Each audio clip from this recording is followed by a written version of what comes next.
कि बजरंग दल को ना वो बैन लगा सकते हैं, ना उनकी हिम्मत है, ना ताकत है। जब बाबरी मस्जिद गिराई गई थी तो 92 में नरसिम्हा राव की सरकार ने भी इस संगठन को बैन कर दिया था, तो इन पे बैन की बात कोई पहली बार तो हो नहीं रही। दिक्कत ये है कि पीएफआई को वो जस्टिफाई करना चाह रहे हैं बजरंग दल का नाम लेकर के। कांग्रेस और ओवैसी ये दोनों एक प्रकार से कंपटीटर हो गए हैं मुसलमानों के, और एक पार्टीशन इन्होंने 1947 में कराया देश का मुस्लिम लीग के साथ मिलकर के, और दोबारा एक पार्टीशन ये पीएफआई के साथ मिलकर के देश का कराना चाहते हैं। बैन कर देती है आपके यूथ विंग को कर्नाटक में, तो आप लोग क्या करेंगे? They don't have the capacity to ban Bajrang Dal. कब खोल रहे हैं आप लोग मंदिर लोगों के लिए? हाँ, ये 14 जनवरी 2024 में मकर संक्रांति के दिन लोगों के दर्शनों के लिए मंदिर खुल जाएगी। कर्नाटक इलेक्शन है, कैंपेन अपने पीक पे है। 10 तारीख को 10 मई को वोटिंग होनी है, 13 को रिजल्ट आ जाएंगे। अचानक से एक मुद्दे की एंट्री हुई है, वो मुद्दा है बजरंग दल पे बैन का। बजरंग दल एक ऑर्गेनाइजेशन है जो 1984 में बना था, और वीएचपी विश्व हिंदू परिषद जो है वो उसका पेरेंट ऑर्गेनाइजेशन है। और इसी पे चर्चा करने आए हैं हम यहाँ दिल्ली के करोल बाग, जहाँ पे उनका हेड ऑफिस है, कि आखिर कांग्रेस अचानक से बजरंग दल को बैन करने के बाद क्यों करने लगी। क्या हो गया कर्नाटक इलेक्शन में ऐसा कि कांग्रेस को लगता है कि बजरंग दल को बैन किए जाने की ज़रूरत है? ये केवल कांग्रेस ने दोबारा से मुस्लिम तुष्टीकरण की राह पकड़ी है, क्योंकि कांग्रेस का एक प्रकार से जो हिंदू है वो अब कांग्रेस को वोट नहीं कर रहा है। कुछ इंस्टेंसेस मेंशन करूँगा, जैसे राजस्थान में जुनैद और नासिर वाला जो मामला था उसमें भी बजरंग दल का नाम सामने आता है। फिर कर्नाटक में रामनगर में जो लिंचिंग वाला मामला था उसमें पुनीत केरेहाली जो है उनको मुख्य एक्यूज़ बनाया गया। 5 लोग जो अरेस्ट उनमें से एक ही हैं। सिमिलरली मोनू का नाम आया था जुनैद वाली लिंचिंग में। तो ऐसे तमाम इंस्टेंसेस हैं जिनको कांग्रेस वाले रिपीटेडली मेंशन करते हुए आगे बढ़ाते हैं कि एक ऐसा संगठन है जो बहुत हिंसक है, वायलेंट है और कम्युनल दरार पैदा करने की कोशिश करता है। कांग्रेस असल में किसी भी इस प्रकार की लिंचिंग में बजरंग दल का नाम लेकर के एक गलत विमर्श स्थापित करने की कोशिश करती है कि बजरंग दल एक हिंसक संगठन है, जबकि हम सब जानते हैं कि बजरंग दल एक बहुत ही अनुशासित संगठन है जो हिंदुओं के बीच में सेवा का काम करता है, सुरक्षा का काम करता है, संस्कारों का काम करता है। अब इस सब के पीछे कांग्रेस का मोटिव क्या है वो समझने वाली बात है। तो मोटिव कांग्रेस का एक ही है, वो किसी भी तरीके से देश विरोधी ताकतों को साथ मिल करके जो वर्तमान की देशभक्त सरकार है उसको अस्थिर करना चाहते हैं। तो अब जो बचा खुचा मुस्लिम वोट बैंक है उसको कांग्रेस पकड़ने के लिए पीएफआई को जस्टिफाई कर रही है, जो कि एक देश विरोधी संगठन है, और उसकी तुलना बजरंग दल से कर रही है जो कि एक देशभक्त संगठन है। राहुल गांधी अपने बारे में कहते हैं कि वो जनेऊधारी हिंदू हैं, है ना। जिस पार्टी पे मुस्लिम तुष्टीकरण का आरोप लगता है उसके एक तरीके से मुखिया लीडिंग फेस दावा करते रहे कि वो जनेऊधारी हिंदू हैं, फिर उनसे हिंदू क्यों दूर हो रहे हैं? ये नेहरू परिवार की जहाँ से इतिहास में एंट्री हुई है ना, वहाँ से मुस्लिम तुष्टीकरण की राह पकड़ ली इस परिवार ने। और अभी राहुल गांधी भी केवल दिखावा करते हैं ब्राह्मण होने का या जनेऊ धारण करने का या मंदिरों में जाने का, लेकिन मूल रूप से ये हिंदू विरोधी हैं ये। और एक पार्टीशन इन्होंने 1947 में कराया देश का मुस्लिम लीग के साथ मिलकर के, और दोबारा एक पार्टीशन ये पीएफआई के साथ मिलकर के देश का कराना चाहते हैं। बजरंग दल पे बैन वाली बात और एक ही लाइन में बजरंग दल और पीएफआई को लाने को आप इतनी गंभीरता से देखते हैं कि ये मतलब पार्टीशन के जैसा है, हिंदुस्तान पाकिस्तान के बंटवारे के जैसा। ये इतना ही गंभीर मसला है। आप ये देखो कि जब ये अमेठी में हारे राहुल गांधी तो भाग करके देश में सीधा कहाँ गए? ये सीधा पीएफआई की शरण में गए, वायनाड में जा करके, जहाँ पीएफआई का गढ़ है एक तरीके से सारा केरल के अंदर। तो मैं बिल्कुल बहुत गंभीर ये बात आपके माध्यम से कहना चाहता हूँ कि इनका पूरी मंशा जो पीएफआई की मंशा है कि 2047 में हम एक इस्लामिक राष्ट्र बनाएंगे, तो वो पूरे भारत को इस्लामिक राष्ट्र बनाएंगे या नहीं बनाएंगे, लेकिन कांग्रेस और वामपंथियों के गठजोड़ से वो भारत का एक टुकड़ा और करना चाहते हैं। ये उनकी स्पष्ट मंशा है। जब बाबरी मस्जिद गिराई गई थी तो 92 में नरसिम्हा राव की सरकार ने भी इस संगठन को बैन कर दिया था, तो इन पे बैन की बात कोई पहली बार तो हो नहीं रही। एक लोकतांत्रिक प्रक्रिया में किसी भी संगठन पे सरकार को लगता है कि कुछ समय के लिए बैन लगाना है लंबे से, तो सरकार करती है। दिक्कत ये है कि पीएफआई को वो जस्टिफाई करना चाह रहे हैं बजरंग दल का नाम लेकर के, जिसको ऑलरेडी सरकार बैन कर चुकी है, तो उसके ऊपर कहते हैं हम दोबारा बैन लगाएंगे। जिस ऑर्गेनाइजेशन को पहले ही केंद्र सरकार बैन कर चुकी है, तो वो भारत के जनता को मिसलीड क्यों कर रही है? कांग्रेस के लोग, वो केवल बजरंग दल का नाम साथ में लेकर के पीएफआई को जस्टिफाई कर रहे हैं। इसलिए मेरा कहना ये है कि बजरंग दल को ना वो बैन लगा सकते हैं, ना उनकी हिम्मत है, ना ताकत है।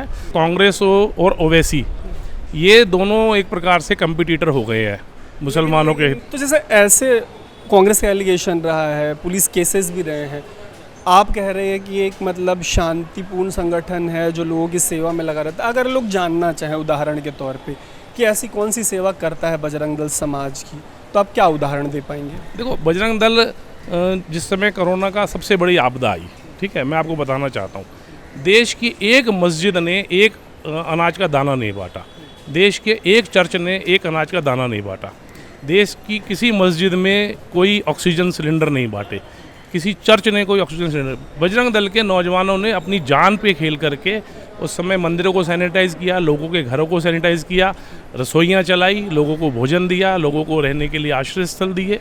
बजरंग दल हर साल बड़ी संख्या में ब्लड डोनेशन के कैंप लगाता है और बजरंग दल मंदिरों में स्वच्छता के कार्यक्रम चलाता है। अभी बजरंग दल का सेवा सप्ताह था, जिसमें बजरंग दल ने जितनी भी दिल्ली के अंदर महापुरुषों की जहाँ जहाँ भी मूर्ति लगी है, उन सब की साफ़ सफाई का काम बजरंग दल के नौजवानों ने किया।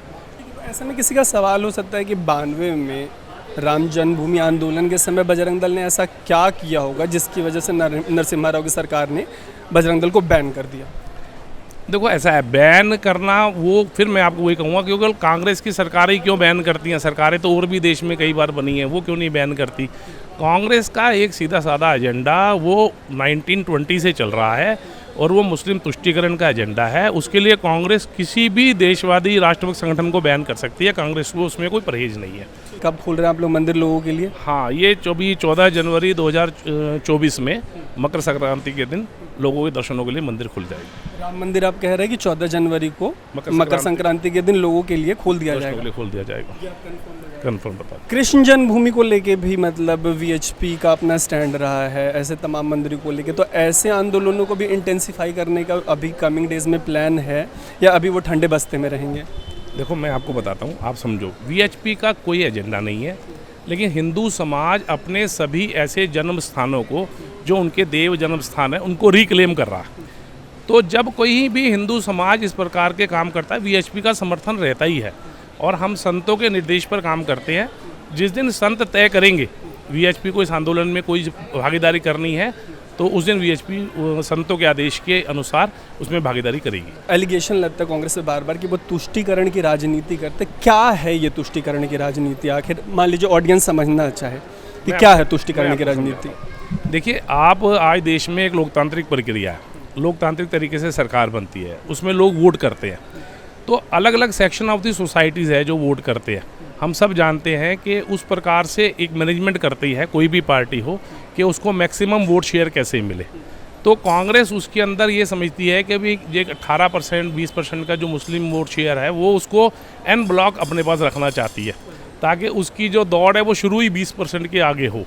और इसके लिए कांग्रेस किसी भी हद तक जाने को तैयार रहती है और इसके कारण से देश का नुकसान भी कर रही है, मुसलमानों का नुकसान भी कर रही है। उनको कांग्रेस ने इतने वर्षों में भी गरीब और अशिक्षित रखा। आज प्रधानमंत्री जिस प्रकार की बातें कर रहे हैं, और कांग्रेस को अब ये डर सताने लगा है कि जो इसका ये वोट बैंक एक लंबे समय तक रहा, ये भी अब इसके हाथ से छिनने वाला है, क्योंकि देश में अनेक स्थानों पर अब मुसलमान बीजेपी को कौन हरा सकता है उसके आधार पर वोट करता है, वो कांग्रेस को एन ब्लॉक वोटिंग नहीं करता। अभी हाल ही में बीजेपी ने बात करनी शुरू की है कि पसमानदा मुस्लिमों को वो अपने करीब लेके आएंगे और बीजेपी एक छवि थ्रो करने की कोशिश कर रही है कि वो मुस्लिम विरोधी नहीं है और पसमानदा मुसलमानों को किस तरीके से वो अप्रोच करेंगे। इसमें तुष्टीकरण नज़र आता है आपको? नहीं, ऐसा ना, बीजेपी ने एक नारा दिया है प्रधानमंत्री ने, सबका साथ, सबका विकास, सबका विश्वास। तो वो सबका विश्वास अर्जित करने के लिए वो मान लो कुछ काम कर रहे होंगे, और उन्होंने उनका असेसमेंट ये है कि वो जो पसमानदा मुसलमान है वो भी एक तरीके से वो पिछड़ा हुआ मुसलमान है, जिसको कि इस सारे दिनों में 70 साल के कांग्रेस के शासन में भी जिसको उसके बच्चों को कुछ मिला नहीं, उसके लिए बीजेपी काम करना चाहती है। बीजेपी तो अभी केरल में जा कर के ईसाइयों के लिए भी काम करने की बात कर रही है। माफ़ी के साथ मतलब मेरा वहीं पे एक और सवाल है कि हाल ही में प्रधानमंत्री दिल्ली में एक चर्च गए, उसके बाद केरल जब गए तो 8 पादरियों से उनकी मुलाकात हुई। On the other hand Bajrang Dal पे ऐसे एलिगेशंस लगते रहे, चर्च वैंडलिज्म से लेके कोस्टल कर्नाटका हो या ओडिशा, इन तमाम जगहों पे मतलब क्रिश्चियंस पे अटैक के, तो जो प्रधानमंत्री जा रहे हैं ईसाई लीडर्स के बीच में या चर्च, इसको तुष्टिकरण की राजनीति की नज़र से अगर कोई देख रहा है तो आप इसको सही मानते हैं? मैं फिर आपको बताता हूँ, मैंने अभी आपको बताया है, जितनी भी राजनीतिक पार्टी है वो वोटों का मैनेजमेंट करती है, वो डिफरेंट सेक्शन ऑफ सोसाइटीज़ को एड्रेस करती है। तो बीजेपी भी एक राजनीतिक दल है, तो उसको भी वोटों के हिसाब से अपना मैनेजमेंट करना है, उससे हमारा कोई लेना देना नहीं है। वीएचपी एक राजनीतिक संगठन नहीं है, ना वीएचपी किसी राजनीतिक संगठन को किसी भी प्रकार का समर्थन करता। हम हमेशा से, हमारा एजेंडा बिल्कुल क्लियर है, हम हिंदुओं का संगठन है, इसका नाम ही विश्व हिंदू परिषद है, तो हमें उनके एजेंडे से हमारा कोई तालमेल नहीं है। बस इसमें एक आखिरी सवाल ये रह जाता है कि फिर अगर पसमानदा की राजनीति बीजेपी करती है या क्रिश्चियन कम्युनिटी को अप्रोच करने की कोशिश करते कर्नाटक जैसे राज्यों में, इसको आप तुष्टिकरण की राजनीति के तौर पे देखेंगे आप लोग एक हिंदुओं के संगठन के तौर पे? वो जब कोई उनको अलग से प्रिविलेजेस देने की कोशिश करेंगे तो हम उसको भी तुष्टिकरण कहेंगे। अगर कर्नाटक कांग्रेस जीत जाती है और जैसे नरसिम्हा राव ने 92 में बजरंग दल को बैन किया था, उसी तरीके से बैन कर देती है आपके यूथ विंग को कर्नाटक में, तो आप लोग क्या करेंगे? अगर कहीं मतलब जैसा आप कह रहे हैं, जो मुझे लगता नहीं दूर से बहुत दूर तक भी कि कर्नाटक में कांग्रेस की सरकार बनेगी, लेकिन अगर कर्नाटक में कांग्रेस की सरकार बनती भी है और वो कोई बजरंग दल को बैन करने की कोशिश करते भी हैं, मान लो एक मिनट, तो भी वो बजरंग दल को, जहाँ तक मुझे लग रहा है, वो केवल राजनीतिक लाभ लेने के लिए इस मुद्दे को उछाल रहे हैं। वो भी जानते हैं they don't have the capacity to ban Bajrang Dal. अगर बैन कर दिया तो न्यायालय खुले हुए हैं उसके लिए, हम पहले भी गए थे और वहाँ जा कर के कांग्रेस को अपनी बात से पीछे हटना पड़ा, तो इसलिए मुझे लगता नहीं, they know very well they don't have the capacity to ban Bajrang Dal. But अभी जो तुरंत का एक लाभ लेने वाला बात है, इसलिए उन्होंने मुद्दा उछाला है। इससे लाभ होगा नुकसान होगा? वो नुकसान ही होगा, मेरा ऐसा मानना है। उनके जो राजनीतिक विश्लेषक हैं उनके, वो गलत गाइड कर रहे हैं, इससे उनको बहुत बड़ा नुकसान हो जाएगा। तो जैसा कि मैंने आपको बताया कि वीएचपी जो है वो पेरेंट ऑर्गेनाइजेशन है बजरंग दल का, उस पे बैन लगने की बात हुई कर्नाटक के चुनाव में। इतना कल यूजुअली जर्नलिस्ट कह देते हैं एग्जैजरेट करने में, बढ़ा चढ़ा के बोलने में, कि इतना इंटरेस्टिंग इलेक्शन नहीं देखा, लेकिन पिछले 1.5 साल में ऑलमोस्ट जो आधा दर्जन चुनाव हुए उसमें कर्नाटक इतना कलरफुल, एग्रेसिव कैंपेन वाला और इंटरेस्टिंग इलेक्शन नहीं हुआ है। हम बात करते हैं इसके ऊपर कि बजरंग दल पे बैन को लेके जो कांग्रेस ने जो कुछ भी कहा है, उस पर बजरंग दल के पेरेंट ऑर्गेनाइजेशन वीएचपी का क्या कहना है। उम्मीद है हम आपको एक होलिस्टिक पिक्चर दे पाए होंगे। कमेंट बॉक्स में बताइएगा कि कौन से ऐसे सवाल है जो आपको लगता होगा कि हमसे छूट गए हैं।